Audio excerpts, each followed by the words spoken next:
This is an overhead view of Bag of Dungeon, and I'm going to show you how to play a solo game, do a few moves and setting up your character. First of all, you need to set up the tiles. So these are the tiles. So divide the stacks into roughly 2 equal sizes. Get the exit tile, put that into the bottom stack and give it a shuffle like so. Then shuffle the top stack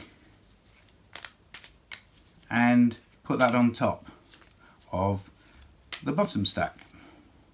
That means that the exit tile won't appear at the beginning of the game, and it'll give you a chance to lay the dungeon out.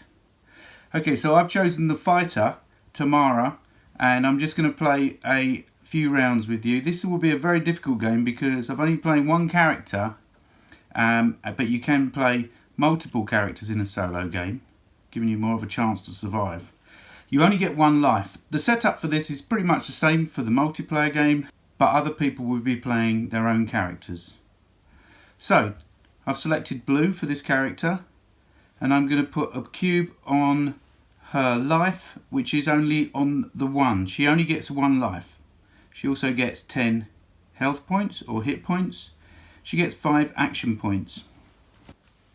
Action points are the way that you move, cast spells, lay tiles, so you need action points, and they'll be going up and down throughout the game. The red markers around the outside of your character card are just for marking monsters when you meet a monster. Okay, so let's get started. It's very simple to start, and it gets harder as you progress into the dungeon. So we're going to lay a tile. We're now entering the dungeon, and it's a crossroad. That will cost me 1 AP. I'm going to move on to that tile, and that will cost me another AP. I've now got a choice. I can lay tiles on either side of this crossroad. So in this case, I can say, let's lay another tile here, which is another crossroad. That'll be another action point.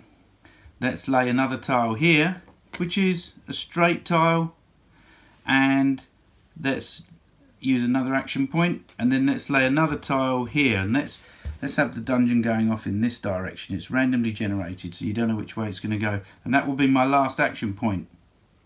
Now, as a solo game, of course, you just reset. It's the start of a new turn. So what I'm going to do now is I'm going to move 1, that will be 1 action point, 2, there's another tile there, that's another action point. I actually want to see what's going to be down this side of the board, so I'm going to come back 3, 4, and I'm going to lay 1 more tile, 5. Okay, we have an encounter. That is all of my action points used. So it's 1 to lay, 1 to move, 1 to lay, 1 to move.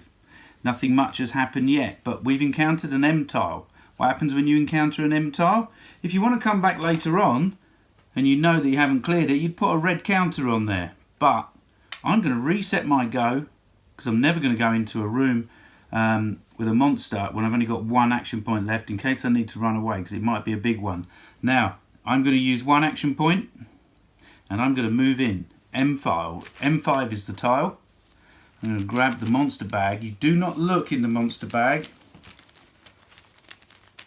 And I'm going to pull a monster out and see what it is. Okay, it's a monk.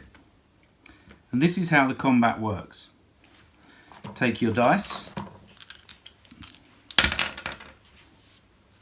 I have got on my character card combat 2 dice plus 2. That means I get to roll 2 dice. And I'm now going to do that for you. Obviously it's better if you use a dice tower, because you don't knock all the tiles everywhere. And I happen to have got a double, which is a critical hit. So I've got 8 times 2 is 16 plus 2 is 18. That's a pretty good hit.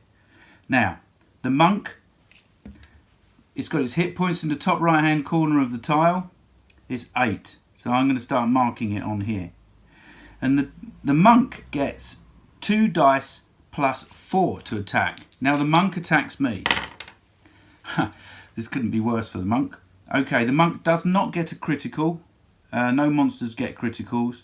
So the monk has basically got 6. It's got 2 plus it gets 4 on its tile, which is 6 against my 16 plus 2, 18. So 6 off of 18 is 12 points of damage. I instantly kill the monk.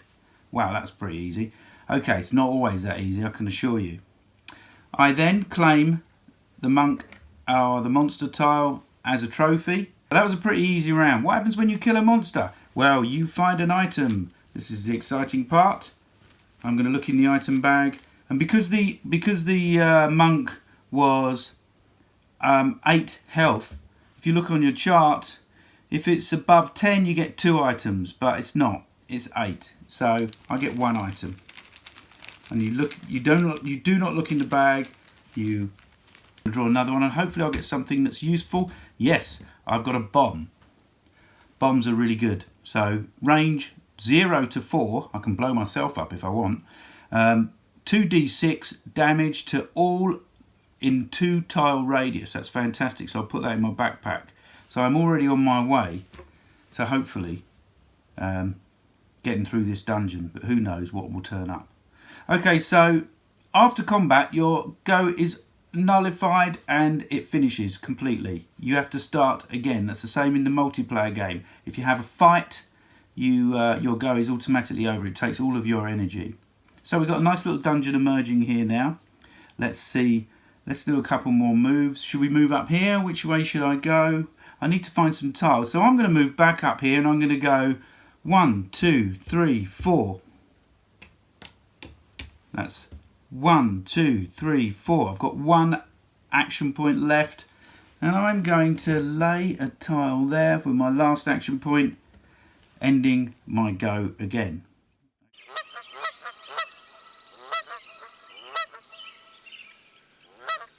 Okay, new round for my solo character. Draw a tile. Okay, we have an M tile. Let's move in, see what it is. I'm hoping I get a bigger monster so I can see how I fare in this battle. It's another goblin. Oh, okay, let me quickly fight this goblin. Okay, this goblin is, again, don't worry, there's not that many goblins. Okay, I get 6 plus 2, 8. The goblin gets 3 plus 1, 4. So, goblin starts with 5 and I've just done 4 points of damage. Okay, I'm doing pretty well actually. I'll tell you what I'm going to do. I'm going to run away.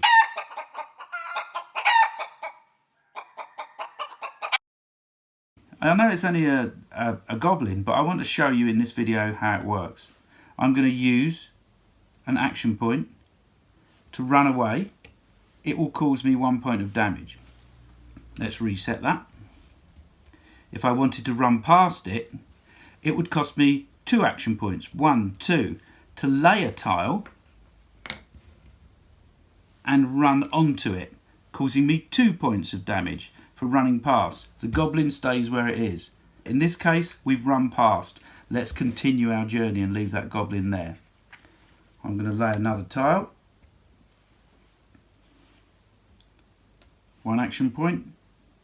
Oh, just to recap, that was only an example. When I was fighting the goblin, if I had defeated it, then my go would have been reset. But because I decided to run away, I can continue using my action points.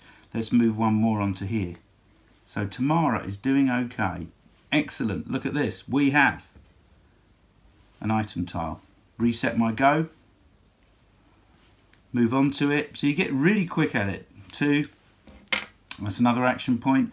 And I get to claim an item because I find one in the dungeon randomly. This is good. Gives people a chance who haven't fought many monsters. A nice steel suit of armour which has to go in the armour part of my backpack with the little armour symbol. Okay, so this can be carried in the blank part of my backpack, but it's not active. To be active, it has to be in there. And you'll also notice that there are symbols in the backpack, hand symbols, spell symbols, so you can only place items in the places with the symbols, but you can carry any items in this part here. So that gives you an idea of how the game works. Continue until you finally draw all of the tiles and you lay them all, and then you roll 2 dice like this, and it will tell you which location out of all the M's the ring appears. Then you have to get out to the exit. The exit will eventually appear because there it is. It's kind of 3 or 4 tiles up from the bottom. Once the exit, now the exit can appear at any part of the game. It can appear before you've even drawn all the tiles and the dragon, and you can try and kill the dragon and clear it, so you know what to do when you're exiting the game. So you don't have to kill the dragon at the end. You can kill it when it turns up. If you find the dragon lance. Here we go. Let me tip out some of these items to show you how it works. What do you get? You've got another bomb there, a large double-handed steel axe, magic armour. There are so many little items in this game.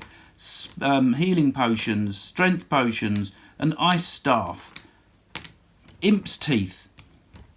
Imp's teeth, I hear you say. Swap places with another character, that's a multiplayer one. A morning star, magic boots, fireball, my favourite. You can shoot a fireball down the corridor. Dragon lance, now that is an excellent tile. So this dragon does 4 dice of damage. So you've got no chance of taking it on unless you've got something like this. This can only be used against the dragon. Okay, so what else have we got? Flying daggers, there's some spells as well. Acme insurance, that means because when you die, you drop all of your items onto the tile. All of them will be dropped onto the tile and you go back to the start. In a multiplayer game, that is. And someone else rushes in and picks up all your items. So it's really good fun, especially with multiplayer. What else have we got? Bows, torches, health potions. All of the items have been very carefully thought out. Magic vine, you can cast that down a corridor and then people running through it will take damage. Invisibility cloak, you can walk past monsters without them seeing you. A trap. Anyway, you get the idea. And some of the monsters, let me show you some of the monsters. Snakes, zombies, mirror monsters that mirrors your exact stats. So no matter how powerful you are, you're always going to come up against a challenge. Werewolf, that is a tough one. There is one big monster in here which I want to show you. A minotaur. Where is the big one? Here he is, the Reacher, or it might be a girl, I don't know. But the Reacher not only does damage to you, it does damage radiusly to other people who are standing next to you. It's a great game. It's really good fun. If you, when you open the game, you'll see it's also got some dragon scrolls, and these are little extra quests that you can play with people, which are outside of the normal game, but really, really good fun. So there's one called Entombed, there's one Ambush, there's even one where you run your own dungeon for people. Characters that you get in the game are Elf, Healer, they're double-sided, male and female. Dwarf, okay? You get a lovely bag to put it all in if you want to go travelling. You get lots and lots of counters. And of course, a great set of rules. So this is a very simple entry-level game for people who like games like D&D, Tunnels and Trolls, and this is it, Bag of Dungeon. We hope you enjoy it.